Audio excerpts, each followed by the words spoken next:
All right, so I need to clarify some things about having the opposite sex as your friend while in a committed relationship or marriage. All right, so first of all, I want to say it's okay for you to have I guess other married couples as your friend as well while you're in a committed relationship or marriage. That is okay. Yes, we do not isolate ourselves from the world. Just because I'm married doesn't mean we don't interact with other people. Sure, I have to go out in public, but I'm going to, conduct myself appropriately as his wife. Now, some people believe that I cannot possibly talk to my husband about every single thing. Yes, the heck you can. Why can't you? Well, what do you think a marriage is supposed to be about? It's supposed to be about you and your husband. If you have another man on the side, telling all your problems and issues too, going out on dates, because I can't possibly think of anything else that I could do with another man while I'm married. If you're doing all these things with another man, then he's pretty much taking up the role of your husband, of your spouse. I know some women, they say, well, I need that other man because I need opinions from a man's perspective. If it's really about a man's perspective, how about you go find a brother, a father, or even a pastor? If you need a man's perspective about things, see, I think that's a big, lie. I feel like women tell the biggest lies. Even men, say the same thing. Oh, I need a woman's perspective. My best friend tells me at 100, go to your mother, fellas, if it's about a woman's perspective. I feel like that's one big lie for you to find an excuse to continue talking to that other person. That's my opinion on it.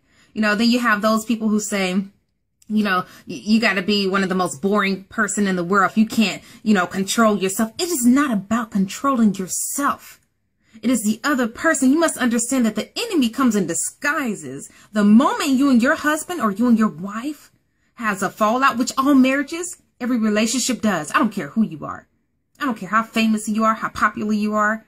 Everybody goes through their down points. And when you do, that person's going to be right there. Oh, he shouldn't have did that. Oh, she shouldn't have did that. Oh, if I was with you, I would have done this. If I was with you, I would have done that. See, that is how they pull you in.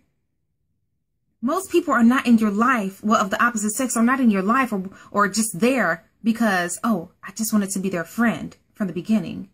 Some way, somehow, you all fell into this friend zone. Trust me, I've been there. I've done it. You've fallen into the friend zone. So guess what? You all been friends for the longest. Just never find a way to be together. I don't care who you are. Having friends of the opposite sex, you're asking for trouble. You may not even be attracted to that person. But guess what? Like I said, one day you have this falling out with your spouse. For that split second or that split moment of comfort, oh, you're going to be attracted to that person, not because of their physical attractiveness, but because you're vulnerable. People protect your marriages, protect your relationships. My husband is the head of this house. He leads me. There is no room for another man. I don't need to talk to another man on the phone. I don't need to go on dates with another man. I don't need to, socialize myself with the male species while I'm out, at work. Well, I actually work from home, so it really doesn't matter to me. But when I did work out in public, we kept it strictly professional. That's it. So, for all of those who are trying to make up all these excuses of why you're trying to hold on to those friends, and those people who are like, oh no, if he can't accept my male friend or she can't accept my female friend, then we just can't be together. So you're telling me that that male or that female friend is so important to you, to where you're willing to risk or, destroy a relationship you've been building for years or a marriage you've been building for years because of that friend? Come on, think about it.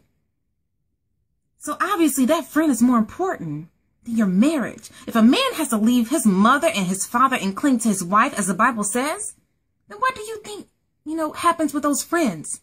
He clings to his wife.